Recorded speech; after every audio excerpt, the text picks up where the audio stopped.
ဒီလိုအယောင်ဆုံးစိတ်ကြိုက်ပန်းပွင့်လေးတွေကိုအစားအသောက်တွေမှာထည့်သုံးလို့ရတယ်ဆိုတာသင်သိပါသလား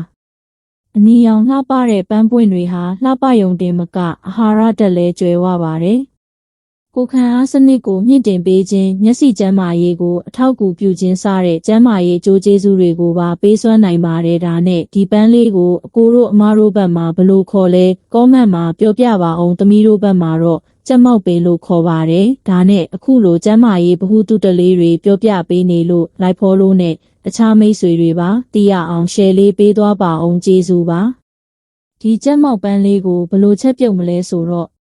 ပြင်ဆင်ရမှာပန်းပွင့်တွေကအမဲရောင်အစိလေးတွေကိုဖယ်ရှားပြီးတေချာစင်ကြယ်အောင်ဆေးကြောပေးရပါမယ်ထို့နောက်တင်စားသုံးလို့တော့အသားဟင်းခက်အမွှေးကြိုင်များနဲ့နေပြီးပြုတ်ချက်လေးလုပ်ပြီးစားမလားသို့မဟုတ်ကြော်ချက်ချင်းပြုလုပ်စားသုံးလို့ရပါတယ်အပွင့်လေးတင်တုပ်စားလို့လည်းရပါတယ်လက်ဆက်ပြီးလှပတဲ့ပန်းပွင့်များထည့်သွင်းပြီးစမ်းကြယ်စွာအယောင်လှလှလေးဆင်ပြီးစားသုံးနိုင်ပါတယ်ခုလိုအစအဆုံးကြည့်ပေးလို့ကျေးဇူးပါရှင်